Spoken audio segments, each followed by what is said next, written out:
Imagine a line of ease where you are in a perfect state of health with all these positive emotions inside you. Let's call it a happy place. Let's call it the state of perfect health, which is about complete well-being of physical, mental, and social aspects. Then what is disease? Disease could be anything that throws you off this line of ease. It could be about your physical body, but it could also be about your emotional state and mind.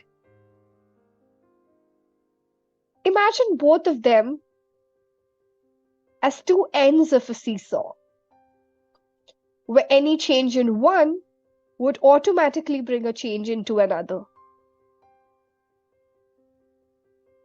Let's say stage fright, which is an emotional problem, something to do with your mind, but it automatically, visibly manifests itself in the form of fumbling, clearing of throat, or in extreme cases, even throwing up.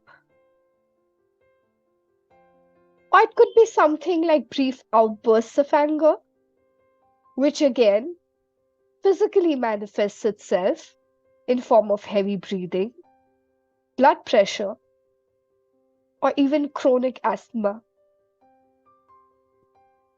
Or it could be something related to your troubled relationship, which is manifesting itself visibly in form of hair loss, loss of appetite,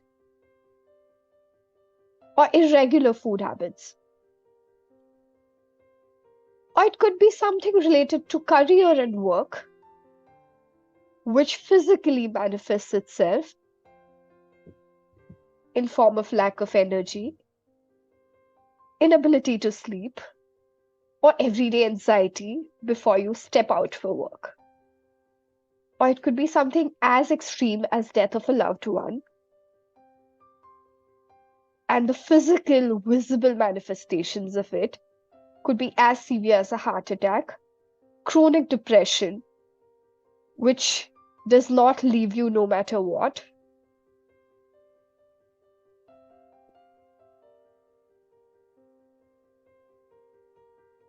Let's look at both of these separately, although they are connected. All the systems of medicine that we know of today are trying to do just one simple thing. They're trying to bring you back into the state of ease, into this line of ease. Let's look at one at a time. If you look at modern medicine,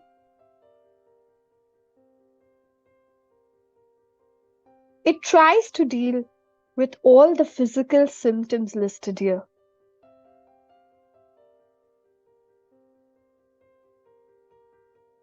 The results are side effects, addictions, but more than anything, very high chances of relapse. Because it's still not treating the cause which lies in the emotions and mind. While it may have its own place and importance in a fast-moving world today, there are also alternative systems which lay its grounds in the roots of the disease. It could be of two types. The passive types, where you don't take the medicine physically, which could be in form of counseling, hypnotherapy, aromatherapy, or it could be an active form, where a certain medicine is prepared from a plant or other sources, and the medicine is orally taken. Homeopathy, Ayurveda, BACH flower remedies, all dealing with the cause, are active systems of medicine. Let's look at BACH flower remedies.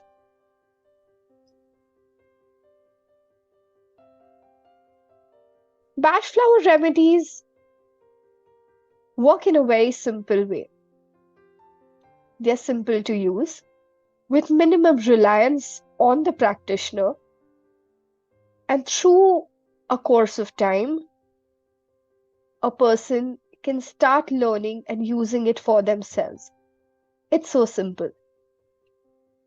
It has 38 remedies, but they function on a very simple principle. Let's look at the example of the 5 remedies which are listed here out of the 38.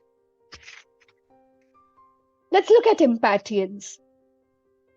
If you look at the seeding or the growth pattern of this flower, the seeds of it pop out almost immediately, telling you that they are in a constant state of hurry, a hurry to pop out,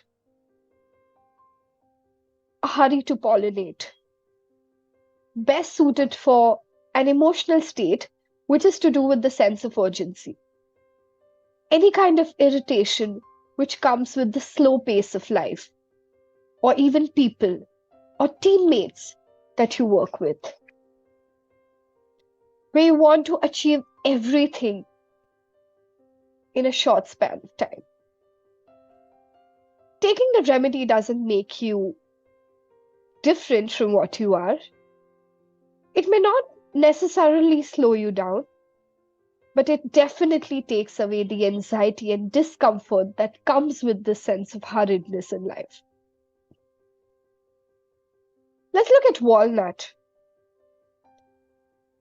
If you look at the picture of walnut, it almost feels as if a palm is protectively holding the seed or the flower together. It's a sign of protection. This is exactly what the remedy does to the person. It is meant to protect you from any kind of negative vibes that you sense in the place or the people you're surrounded with. It almost builds an invisible wall between you and them. It is also meant to protect you from any kind of sudden transition that happens in life. It could be a change from one city to another, or it could also be a change in the phase of life where you enter teenage to adulthood, and the changes that come with it. It gives you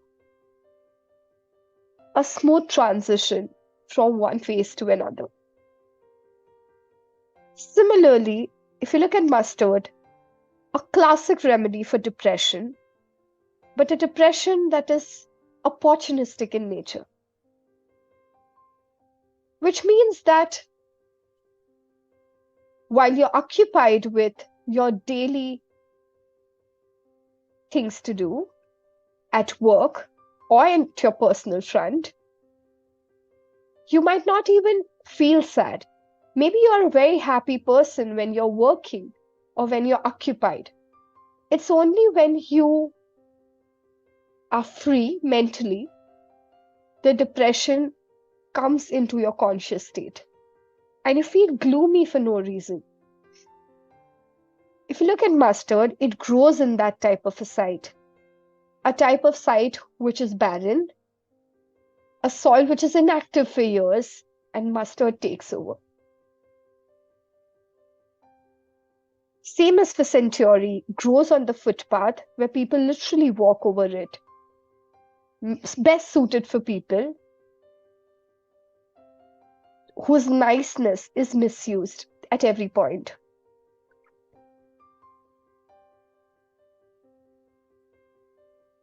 The logic is simple. The character of the flower, if it resonates with the character or imbalances that you have in you, the remedy would work. If there are 38 remedies, are there only 38 kinds of people in this world? How fair is it to categorize people into 38 kinds? The answer is no. It's not about 38 kinds of people. It's about 38 types of emotional states. At one point, as per the system, you can mix any 6 to 7 remedies together. If you go that way, around 293 million combinations are possible to suit the exact needs of a person. Imagine it to be like a constellation of stars. Every person is a unique constellation of stars, a unique constellation of emotions, different kinds of emotions. And if you can decode this constellation and find the exact combination, it definitely improves on your mental state, emotional state, and eventually, hopefully, some of your physical aspects as well. Let's look at some of the remedies here. Impatience, as already explained. Water violet, which is for introvertness. If you take this remedy, it's not that it would transform you from an introvert to an extrovert, and it shouldn't. That's not what the remedies are meant for. It's not meant to change you from one kind of a person that you are born as to someone else which you are not.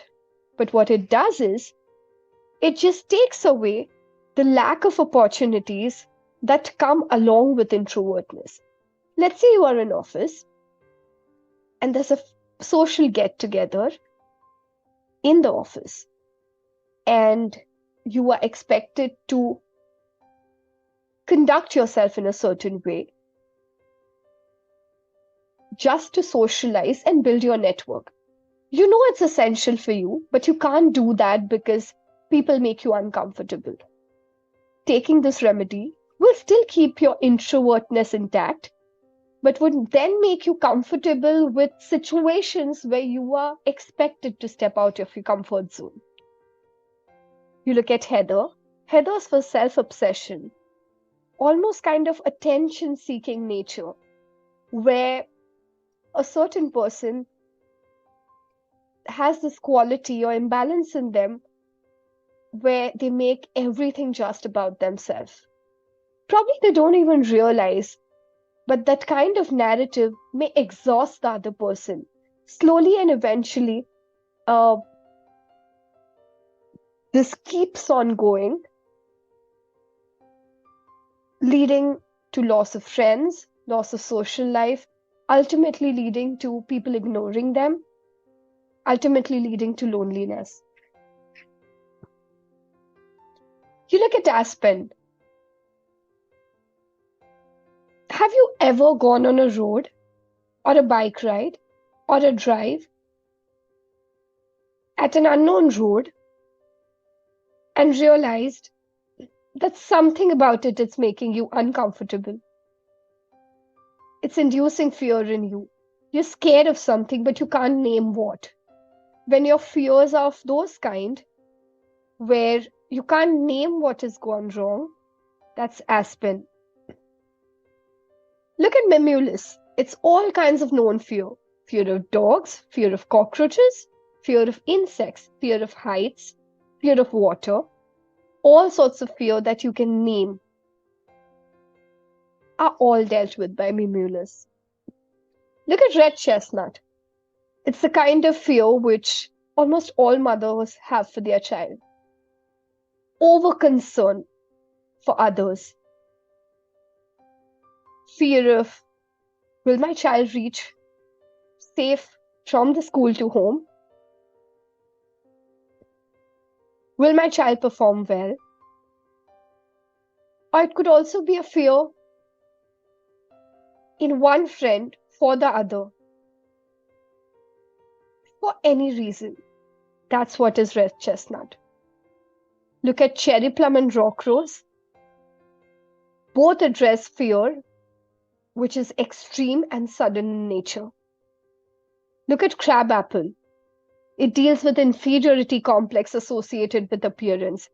where you avoid stepping out of your house just because you're conscious of your clothes or the way you look. You're not confident about yourself.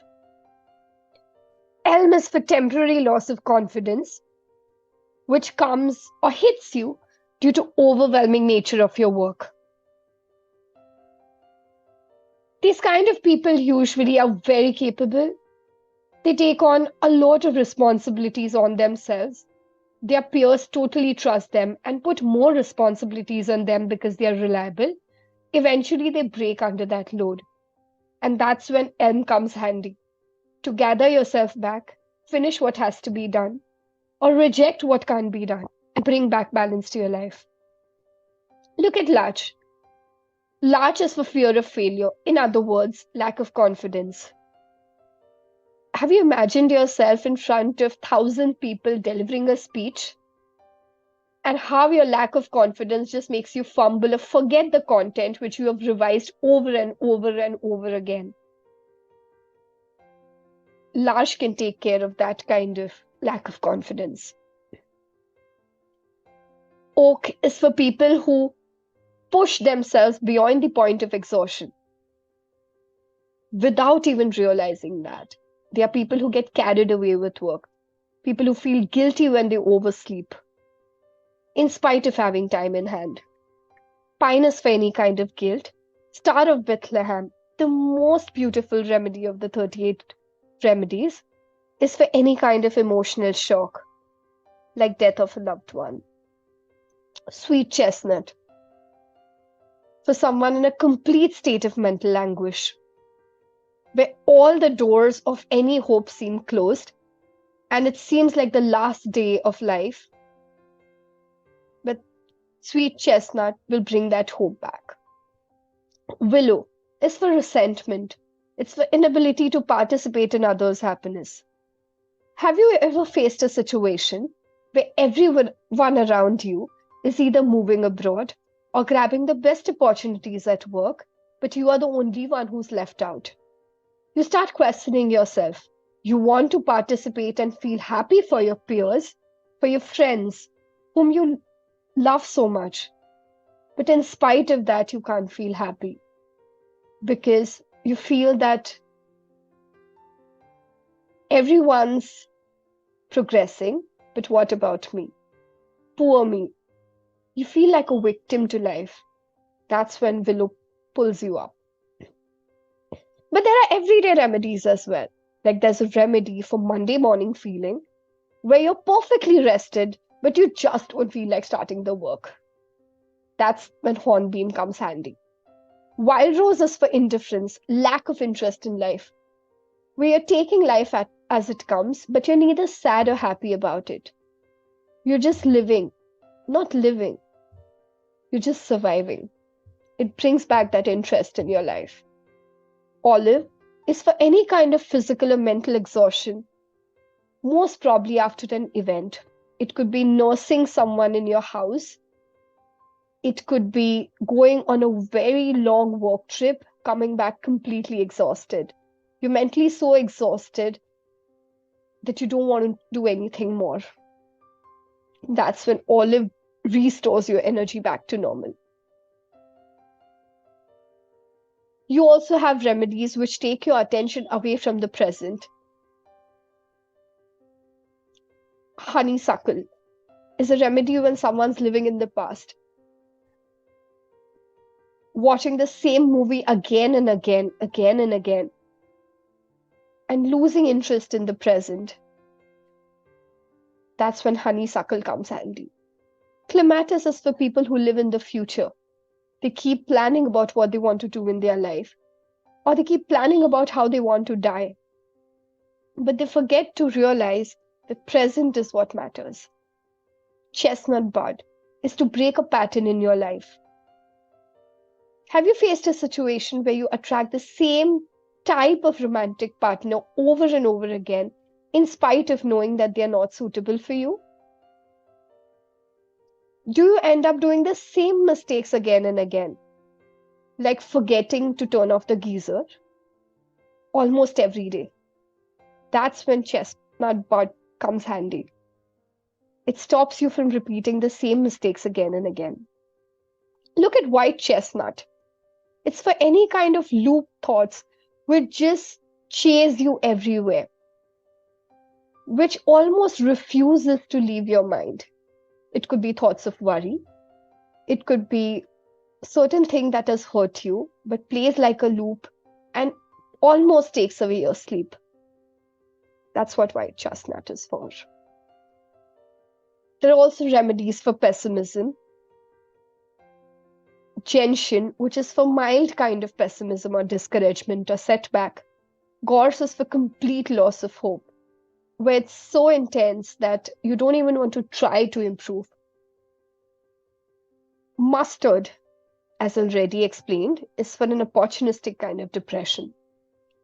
Agrimony is for people who are happy-go-lucky, who appear happy-go-lucky, like a jester, making everyone happy everywhere, the life of the party. But inside, if you see a little, it's all torture. They must seem like emotionally unavailable people, but the fact is that they're oversensitive and they do not want to open that little window which gives access to their vulnerable side. They hide the emotions, which consumes a lot of energy. That's the agrimony type. Walnut, as already explained, is for protection and transition. Centauri is for people who are self-sacrificial in nature in order to serve others. Holly is for anger, a kind of anger which ill wishes for other people. The feelings of revenge. Holly is the most beautiful, deep acting remedy of the system. Gets its name from the word holy. It almost dissolves and melts your anger and revengeful feelings, which kill yourself more than the person whom it's targeted at. There are also remedies for indecisiveness. For everyday indecisiveness like this or that, do you go to a hotel and always get confused between what to order between two dishes? Do you go to a market and always get confused between what kind of clothes to buy between two dresses? It's an everyday story where you're stuck between this or that. That's scleranthus. Look at wild oat. For any kind of decisions which come at turning point of life. Let's say deciding on what university you want to be into. What's your life purpose? What are the things that you want to do to completely change the trajectory in your life? Why are you born here? What are you meant for? What are the skill sets that are meant for you? It's like a little handy counselor you have. Sereto is for lack of trust in your own decisions, where you almost know what you want to do, but you still are not confident about taking it ahead. There are remedies for overcare. Vervain, which is for any kind of over-enthusiasm. Thousands of thoughts running in your mind in a minute, out of over-enthusiasm and happiness to do things, so much that it exhausts you completely, drains you completely. That's when vervain comes handy, to calm yourself down. Look at BACH. These are people who are intolerant to little things in life. They could be intolerant to the way others function in life. Taking BACH makes you understand the other people and appreciate everything around you much more better. Wine is for dictatorial kind of people, where everything is ordered and forced upon, than to take the path of convincing others to do something for you. Chicory is for possessiveness, for your own people. You also have rock water, the only remedy which doesn't get its source from the flower, but it's just natural spring water. The way water is capable of rounding the edges of the toughest of stones, the same way rock water is capable of melting the rigidity and stubbornness in you.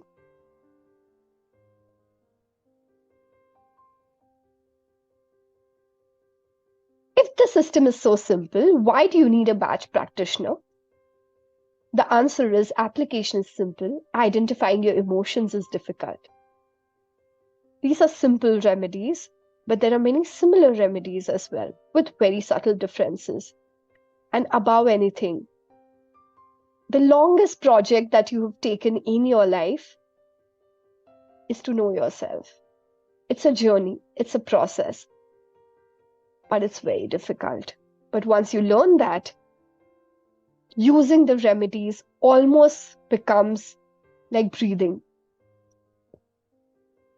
It's so simple that once you learn to identify your emotions, they can be used as simply and easily as air, water, and food. It's like you're thirsty, you drink water. You feel not in a mood to work, you take Hornbeam. It's as simple as that. I leave you with this beautiful poem from the Bible, which perfectly sums up the philosophy of Dr. Batch. His focus on faith, hope, and love as primary virtues of life, love being the greatest of all. It talking about the importance of having qualities and virtues like patience, kindness, happiness, a non-boastful approach, compassion, and the importance of self-seeking.